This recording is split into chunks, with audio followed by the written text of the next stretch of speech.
Welcome to the Deep Dive. Today, we're going to be looking at these really important experiences, the ones that stick with us. Yeah, Those defining moments that kind of shape our lives. absolutely. And we're using Chip Heath's book, The Power of Moments, as our guide here. Great book. Yeah, to sort of uncover what makes these moments so powerful and, how we can create more of them. That's the exciting part, right? It's like these defining moments. They're not just random things that happen. Right. There are these common elements. And the cool thing is we can actually design these elements into experiences Okay. to make them more memorable, more meaningful. I like that. Yeah. So Heath, he pinpoints these four, key elements, I guess you could call them, Yeah. that make a moment defining. Elevation, insight, pride, and connection. Yeah, he uses this great example, the Magic Castle Hotel in Los Angeles. Okay. Now, it's not, anything super fancy, Right. but it gets these amazing reviews, and it's all because of this one simple thing. The popsicle hotline, guests can actually call a hotline. No way. Yeah, and they get popsicles delivered poolside on a silver platter with white gloves. Oh, wow. I love that. That's great. It's this small detail that just elevates the whole experience, Yeah. that unexpected delight, right? Yeah. It transforms what would be an ordinary moment into something worth remembering. Yeah. It's interesting. Think about it. We all have these treasure chests, right? Uh-huh. Of meaningful objects. Could be a ticket stub, a photo, some, weird souvenir. Right. What gives those things their significance? Yeah. I bet it's because they connect to one of those four elements. That's a really good point. Yeah. It makes me think about how we remember things. Yeah. He talks about this, the peak end rule, which says that our memories of an experience, they're really shaped by the most intense moment and the last moment. The peak and the end. Right. So even like a longer colonoscopy Okay. was rated more favorably if the ending was less painful, even if the overall discomfort was, higher. It's a bit counterintuitive, but think about it this way. You're planning a team building event. Okay. How do you create a peak? Maybe a surprise activity or, a moment of shared purpose. Right. And then how do you end on a high note? Those Yeah. peaks and endings, that's how people remember the whole experience. That's really helpful. Yeah, I'm already thinking about how I can use that. I know, right? So he then goes on to talk about these three types of defining moments. Transitions, milestones, and pits. Okay. Transitions being those times of change, like starting a new job or graduating. Yeah.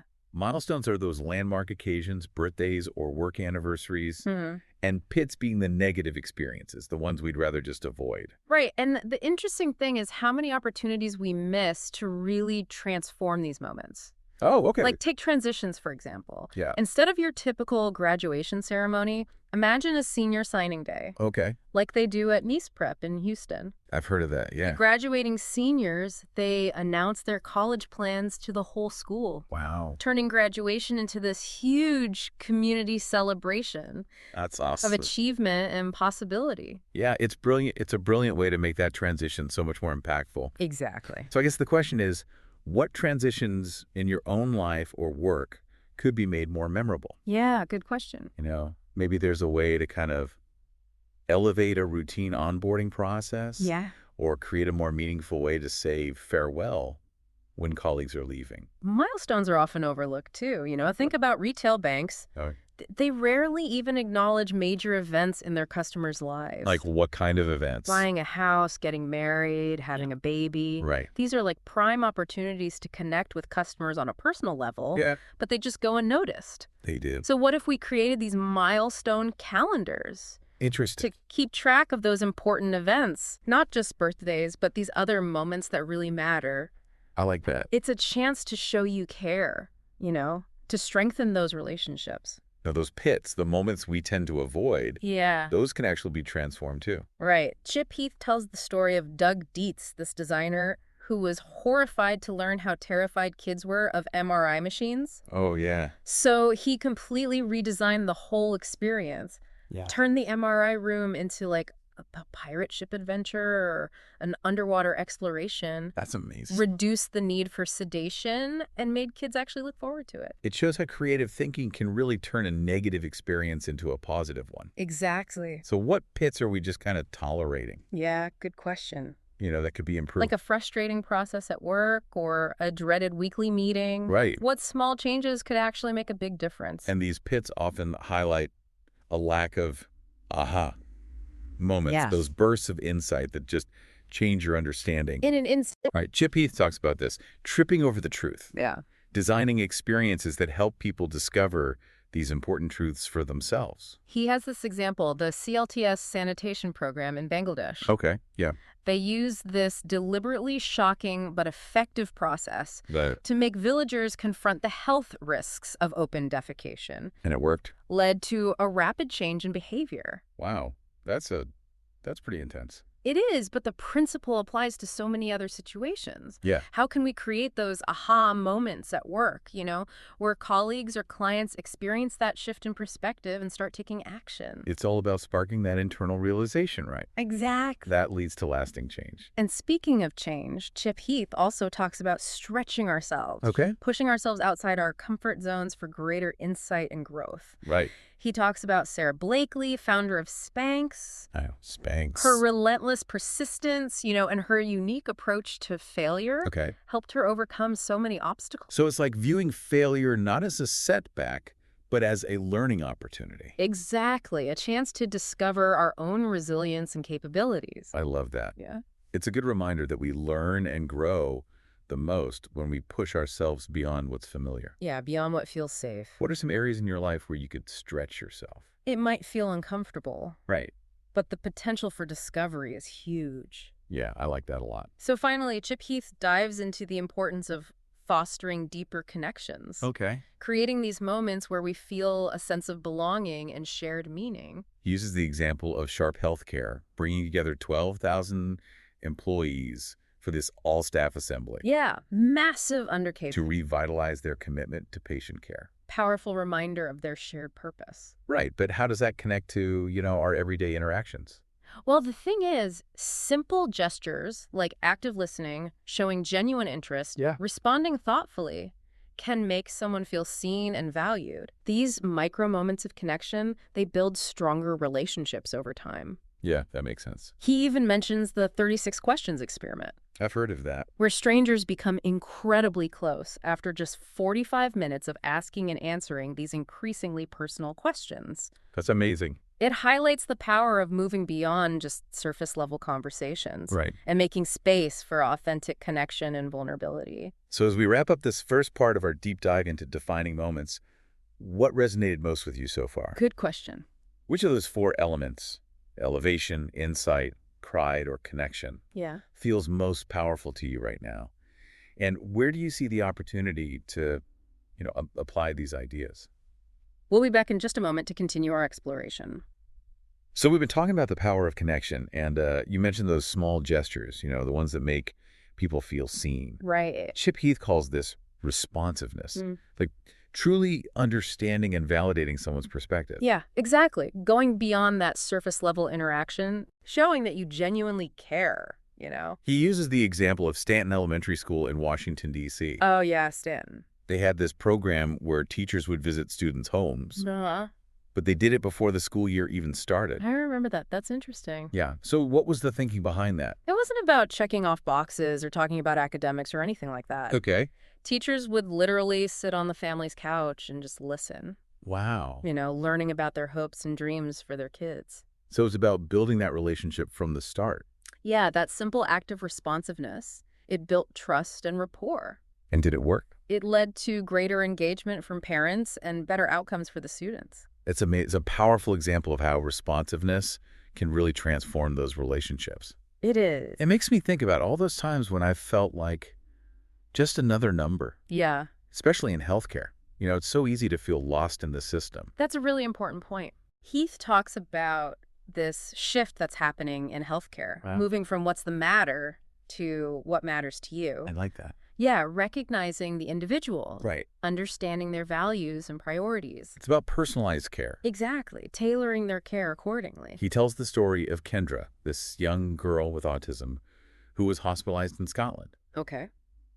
Because she couldn't speak, the nurses really struggled to understand her needs. That's got to be tough. It was, but then they found this drawing Kendra had made, and it was titled, What Matters to Me? Wow. It was like a guidebook to understanding her world, her fears, her preferences. It completely changed things, didn't it? It did. Instead of seeing her as difficult, Yeah. they saw her as an individual, you know? Right. They responded with compassion and understanding. Made her feel safe and cared for. Exactly. It shows that even those small gestures of responsiveness, they can make such a difference. They really can. It reminds me of this idea of baggage handling that Heath talks about. Especially in customer service. Yeah. Acknowledging a customer's past frustrations, Like, it can really increase their satisfaction. even if you can't fully solve their current problem. Exactly. It's about that empathy, that understanding. Like saying, I see you, I hear you, I'm here to help. Right. That can be so powerful in any interaction. Absolutely. So we've seen responsiveness play out in personal relationships, healthcare, customer service. Yeah. Is there a common thread that connects all these different situations? Heath connects responsiveness to this idea of developing intimacy. Okay. He talks about turn-taking as this vital dynamic in building closer relationships. Turn taking. Yeah, it's like a conversational dance, you know? It's That's that back and forth exchange of vulnerability and self-disclosure. Got it. One person shares something personal, the other reciprocates. And that creates that deeper connection. Exactly. It's Look- kind of like the 36 questions experiment we talked about. Yeah. Where strangers get incredibly close after asking and answering these increasingly personal questions. It's amazing how intentional vulnerability can build that bond. It really is. Of course, not every conversation needs to be super intense, Right. but just being willing to move beyond that small talk, you know, Yeah, the superficial stuff. it can lead to those moments of genuine connection. Absolutely. So let's shift gears a bit Okay. and talk about pride. Love it. Remember, those moments of pride, they're not just about achieving something. Right. It's about having those accomplishments recognized and celebrated by others. You mentioned earlier that a lot of organizations miss those opportunities Yeah. to acknowledge those milestones in their employees' lives. But don't a lot of companies have those programs, you know, Sure, some do. for recognizing employee anniversaries or customer loyalty? Yeah, but Heath argues that a lot of them fall short. Oh, Research shows that a lack of genuine praise and recognition, it's one of the top reasons people leave their jobs. that makes sense. It's not about these grand gestures or expensive rewards. Yeah. It's about those everyday moments of acknowledgement. The little thing. Exactly, making Yeah. people feel valued. He shares this great example of Keith Reisinger, a manager at Eli Lilly. Okay. He made recognition a part of his leadership style. I like that. Instead of just focusing on the star performers, Right. he recognized employees who showed curiosity, you know, Mm-hmm. willingness to take on challenges, a desire to learn and grow. And how did he do that? In thoughtful ways, like a handwritten note, Nice. a small gift that reflected their interests, or sharing their story with the team. So it wasn't about the money. Not at all. It was about that personal touch Yeah, and the message that their efforts were seen and appreciated. that's so important. It's making me rethink my own approach to recognizing others. Yeah, It's easy to let those moments slip by, it is. but they can have such a big impact on morale and motivation. Absolutely. Heath also talks about designing for pride, using principles from gaming, to Interesting. create these more meaningful milestones on the path towards a goal. Give me an example. Imagine someone learning to play the fiddle, right? Okay. Instead of just learning to play, Yeah. they break it down into smaller milestones. Like what? Mastering a specific technique, learning a new song, playing for a small audience. Oh, I see. So each milestone is a mini victory. Exactly. Provides that sense of accomplishment, keeps Yeah. them motivated. Like a level up system for life. I love that idea. It is pretty cool. Think about your own goals, whether it's writing a book, launching a project, or even just getting back in shape. Right. How can you break those down and celebrate those milestones along the way? It makes the journey more enjoyable, helps you stay motivated. Now let's talk about a specific type of pride. Okay. The pride that comes from courage. Oh, interesting. Chip Heath says that courage is like a muscle. Okay. It can be practiced and strengthened over time. I like that analogy. He looks at the civil rights movement. You know, the students who did the lunch counter sit-ins. Yeah. They didn't just suddenly become courageous. Right. They practiced. They rehearsed for those confrontations. Wow, I never thought about it like that. Yeah, they role-played different scenarios. Preparing themselves for that hostility. Exactly. It's a powerful reminder that courage isn't about the absence of fear. Yay. It's about acting in spite of it. Practicing courage in those smaller situations. Yeah. It builds our confidence to act when it really matters. He even talks about exposure therapy as a way to practice courage. Like what? people who are afraid of spiders, they're gradually exposed to them, Oh, I see. starting with pictures, then moving closer, eventually even touching the spider. That sounds terrifying. I know, but it shows how powerful it can be to face your fears, even gradually. It's about pushing those boundaries. Yeah, discovering that we're capable of more than we think. So the question is, what are you afraid of? Yeah, that's a good one. And how could you practice courage in that area? So as we wrap up this section on pride, we've talked about recognizing others, the impact it has on their motivation, their sense of self-worth. Yeah. We've looked at designing for pride, using those gaming principles to create milestones. Right. And we've delved into this idea of practicing courage, understanding that it's a skill we can develop. It is a skill. Now, let's move on to elevation, Okay. which is all about creating those moments of joy, surprise, that Yes. sense of something truly special happening. So elevation, it's about those moments of joy, surprise, that sense of something truly special happening, transforming the ordinary into the extraordinary. Yeah, Heath uses this phrase. I love it. He says, "We walk a flat land that could have been a mountain range." Whoa. It's like we're settling for these bland, forgettable experiences when we have the power to create something so much more meaningful. It's like a call to action, right? Yeah, To be more intentional about how we design our lives, the experiences we share with others. exactly. Recognizing those moments that could be defining and then infusing them with those 4 key elements: elevation, insight, pride, and connection. I like it. And he challenges us to envision this perfect moment, Yeah. moment that embodies everything we want to be doing, experience. Yeah, what does that look like for you? I don't know. I'm still thinking about it.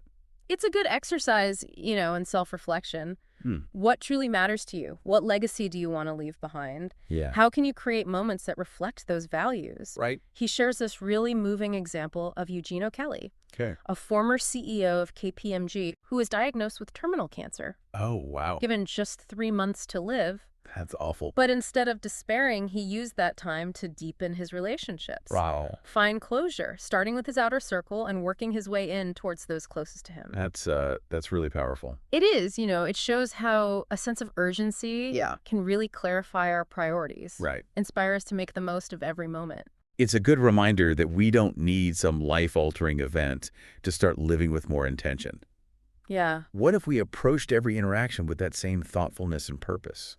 It doesn't mean you have to be, constantly on edge, Right. but being present, recognizing those moments that have the potential to be really special.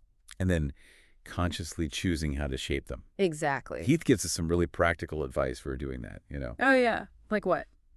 He talks about targeting specific moments and brainstorming how to infuse them with those 4 elements: Okay. elevation, insight, pride, and connection. I like it. Like, think about college acceptance letters. Okay. Yeah. That moment when a high school senior gets that envelope, it's filled with anticipation, excitement, Right. but a lot of times it's just a form letter. It is. So how could we elevate that moment? Good question. Heath suggests maybe adding a personal touch, a handwritten note from a current student, a small gift that represents the school, or even a fun challenge that connects them to the campus community. Turn it into a defining moment. Exactly. One that sparks excitement and that sense of belonging. I love it. It all comes back to being intentional. Yeah. Thinking about those small things that make a big difference in how an experience is remembered. It really does. He talks about this breaking the script, Okay. disrupting those routines, exceeding expectations to create those unexpected delights Yeah. that make an experience memorable. Give me an example. He uses this example of Joshi the giraffe, this stuffed animal that got left behind at the Ritz-Carlton. Oh, I think I've heard this. Instead of just returning it, the staff created this whole photo album of Joshi enjoying the hotel. No way, really. Lounging by the pool, driving a golf cart, getting a massage. I love it. Right. It perfectly shows the power of exceeding expectations, Yeah. creating those moments of joy. So what are some of those scripts in your own life? At work, at home, your daily routines? Yeah, good question. How could you break those scripts to create those moments of elevation? I'm going to have to think about that. Me too. I'm also thinking about Heath's point about boosting sensory appeal. Okay, like what? Think about weddings. You've got the flowers, the food, the music, the dancing. Right. It's all designed to create this multi-sensory experience that just feels really special. He uses the example of the popsicle hotline. Oh, yeah, at the Magic Castle Hotel. It's not just about the popsicle itself, it's the presentation, the silver tray, the white gloves. Yeah, that element of surprise. Exactly. It's those little details that really elevate the experience. They really do. Another strategy he talks about is raising the stakes. Okay. Adding a challenge, competition, a little bit of risk to create excitement, Okay. like those Southwest Airlines flight attendants. Oh, yeah, the ones who make the safety announcements funny. Right. It breaks up the monotony, creates a moment of delight. And people remember it. They do. Research shows that those passengers are more likely to fly Southwest again. See, even those small moments of elevation can make a difference. They really can. He mentions these Saturday surprise challenges, too. What are those? Encouraging people to shake up their weekend routines with something spontaneous. Okay. Trying a new restaurant, visiting a park, even taking a different route on their walk. It's about injecting some novelty, breaking out of those ruts. Right, and finding joy in the unexpected. I like it. So as we wrap up our exploration of defining moments, what have we learned? We've explored those 4 key elements: elevation, insight, pride, connection. Right, and we've talked about strategies for creating those moments. Breaking the script, fostering deeper connections, being more responsive. And we've been challenged to look at those flatland moments in our own lives. Right. How can we make them extraordinary? What are those form letter in an envelope moments in your life that could be transformed? Which of the strategies we've discussed really stood out to you? And where do you see the opportunity to apply these ideas in your own life? You know, we don't have to change everything at once. Right. We can start by focusing on those key moments that really matter. It comes down to becoming architects of moments that matter. I like that. Creating a legacy of meaning in our own lives and the lives of those around us. Well said. Thank you for joining us on this deep dive into the power of moments. It's been a pleasure. We hope you've gained some valuable insights and inspiration for creating more defining moments in your own life. Until next time, keep exploring, keep learning, and keep creating those moments that make life truly extraordinary.